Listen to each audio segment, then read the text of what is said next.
mengapa ortodoks bisa ada di Indonesia. Ini saya coba mengatakan ini video satu lah ya, video satu ada di folder ini semua ya. Begini, dia bisa hadir, bisa ada di Indonesia. Di sini saya tidak membahas secara detail kata per kata ya. Jadi ini adalah clue-nya. Di sini adalah akan mendapatkan apa sih orang bilang, saya gaptek ya. Itu kalau ngetik di Google ya silakan cari sendiri gitu. Silakan searching ya, googling orang bilang ya.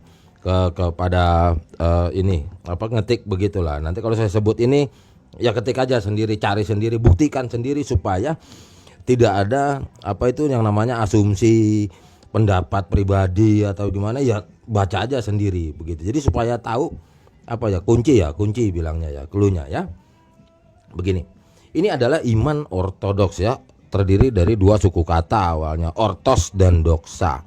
Nanti pada saat menggoogle, bedakan dengan Katolik Timur, Eastern Katolik atau Katolik Bizantin, Bizantin segala semuanya.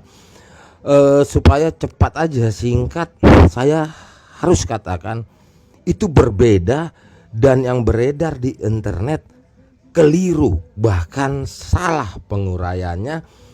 Saya malah nggak mau mengatakan itu adalah pendapat subjektif. Saya mau mengatakan salah mengangkat info itu ya, karena Katolik Bizantium ya, atau biasa dibilang Eastern Katolik, atau yang suka juga mengatakan Oriental, itu mempunyai jalurnya sendiri ya, jalurnya sendiri yang tentunya nanti kiblatnya ya ke Vatikan ya, haknya sendiri, itu urusan internalnya sendiri ya.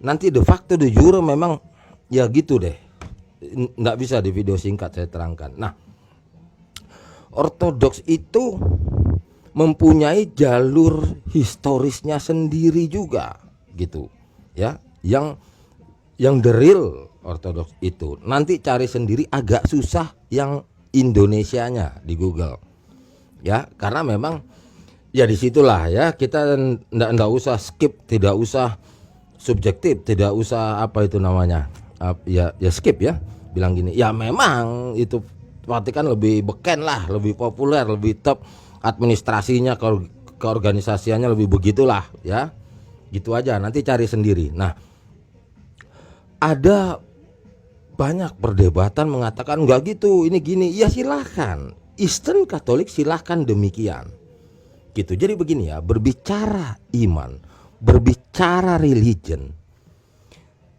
awal langkah ya. Oh ya, sebelumnya saya mau himbau dulu kepada para viewer, youtuber plus youtuber yang ngawur ya, dan juga facebooker yang melintir sok teong. Begini, kosongkan dulu mindset Anda. Tidak bisa memandang sesuatu, ini kan bicara religion, bicara internasional, bicara dunia. Jadi mindsetnya mesti menggunakan mindset internasional, tidak bisa menggunakan mindset Indonesia ya. Di negeri ini tidak dapat belajar, tidak dapat mendapatkan knowledge, tidak dapat mendapatkan edukasi yang konteksnya internasional. Karena kalau nanti kita sebut nama agama, lain arti yang dimaksud. Oleh karena itu saya lebih cenderung menggunakan bahasa asing yang dari serapannya yaitu religion, religi, karena beda makna nanti.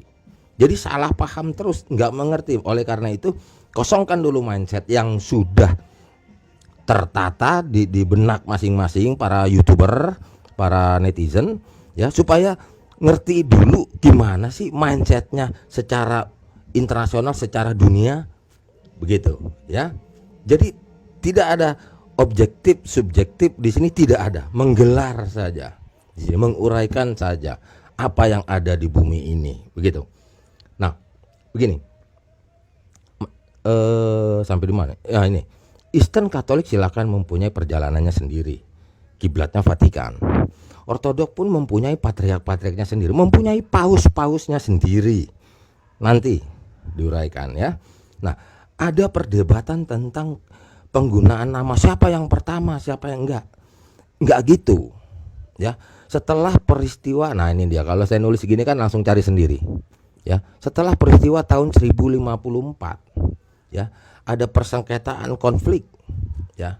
Kita tidak bicara iman dulu, kita tidak bicara tentang pandangan tentang Tuhan dulu. Ini masalah ketidaksepahaman antar itu 5 ya. Nah ini dia ya, 5 patriark, cari sendiri 5 patriark ya, 5 pimpinan di dunia ini ya gitu. Cari sendiri nanti di Google. Yang satu berbeda sendiri, yaitu Vatikan ya. Maka itu dikenal oleh Roman Catholic namanya. Oke. Nanti di dalam Roman Catholic itu masih ada itu sebetulnya paroki-paroki mereka yang masih menggunakan Eastern liturgy dan lain-lain. Itu lain cerita di sana. Nah, ini dia lain lagi. Ini masih yang tadi 5, silakan Google. 4 kepatriakannya masih bersatu di sini.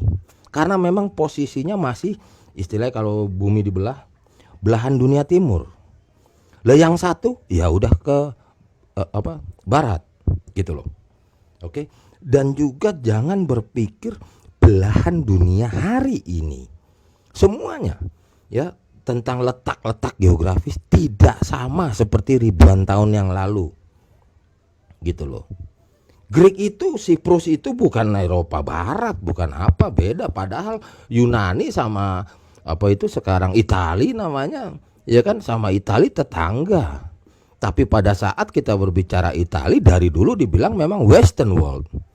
Yunani tidak juga, karena Yunani nanti ke sini nih. Terus nanti kalau tahu Kreta, tahu Siprus, lain-lain semuanya sampai ke Palestina. Dia ngikut Eastern. Gitu loh. Nanti memang terlampau detail nanti membahas tentang Konstantinopel. Gitu, bagaimana yang nanti diistilahkan dengan Roma Lama, Roma Baru begitu ya. Sampai di situ aja, cari sendiri. Kan udah dapat ini, apa sih bilangnya, tagline apa? Ya pokoknya yang diketik lah begitu ya, silakan. Saya gaptek pusing. Nah, kita bahas yang di sini. Ini kita mungkin nanti kalau sempat aja ya. Oke, jadi jatuhnya sekarang pembahasan adalah mengapa Ortodoks kok ada bisa di Indonesia. Tagline-nya tuh tahun 1054. Ini sering dibantah dari berbagai pihak, berbagai agama membantah. Begini aja jawabnya lah. Yang paling gampang dan paling terbukti tanpa apa itu? Rekayasa ya, tanpa apa itu? Ya tadilah yang suka nyindir apa itu? Asumsi lah, pendapat begini.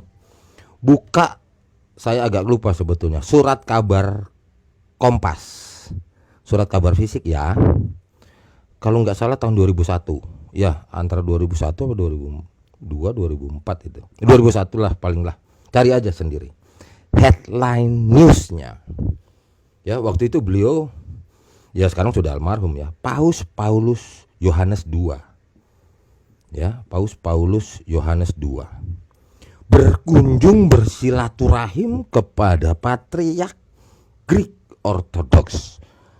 Dengan statementnya, dengan testimoninya, beliau mengatakan, Paus loh, Vatikan loh ya, minta maaf kepada saudara tua.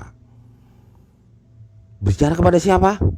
Kepada kepatriarkan Ortodoks yang selevel dengan beliau gitu loh. Itu mereka berjumpa sedang membahas peristiwa tahun 1054. Bahkan Paus Paulus Yohanes II mengatakan ini langkah awal sepanjang 1000 tahun tidak pernah berjumpa dan berdialog. Apa itu artinya? Sudahlah, enggak usah bantah. Ini memang berbeda. Artinya kenapa? Ada yang maksa loh para netizen bahwa tidak. Setelah saya ungkap ini, terdiam dia.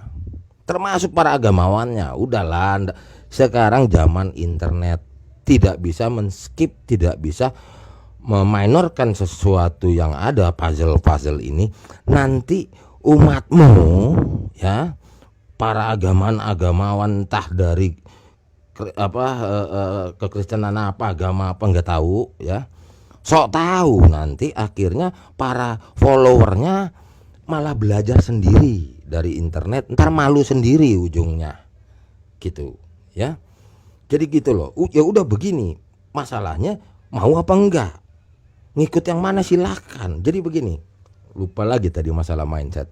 Isilah mindset itu dalam langkah pertama dalam segala hal loh ya, dalam segala hal harus subjektif. Langkah pertama hidup ini mesti subjektif, memihak atas pilihan.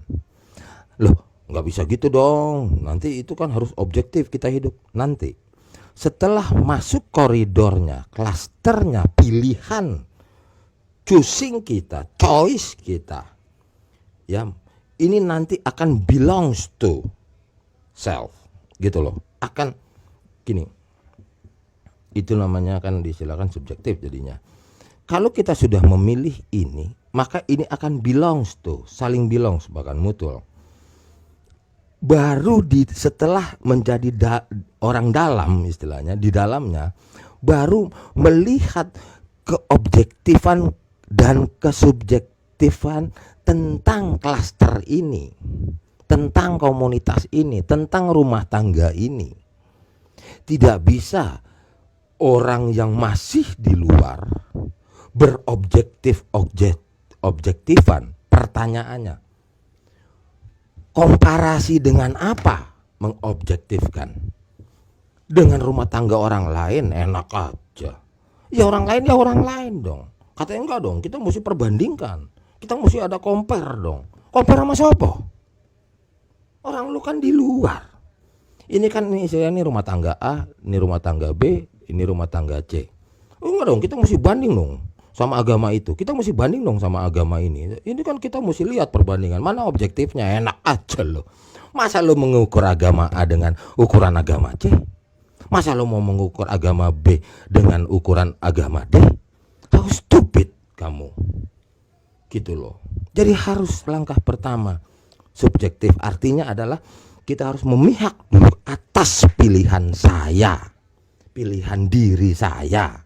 Setelah itu baru ngebahas tentang objektivitas dan subjektivitas di dalamnya. Supaya apa? Kalau Anda tetap bertahan di dalamnya, Anda tetap kepengen di dalamnya, Anda merasa cocok di dalamnya, silakan terusin.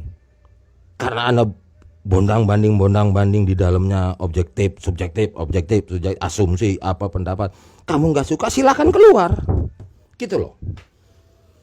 Jadi lu jangan ngegeratak suatu komunitas, suatu rumah tangga, suatu agama, menggerak-geratak dengan agama D, dengan agama C.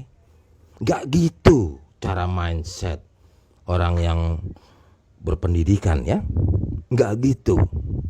Ya, jadi ini dulu harus tahu. Maka mau membahas ini silakan. Jadi kita tidak berbicara salah benar. Kita berbicara this is my choice, gitu loh. Gitu susah ya. Oke. Video mengapa ortodoks bisa ada di Indonesia, video 1 saya cut dulu.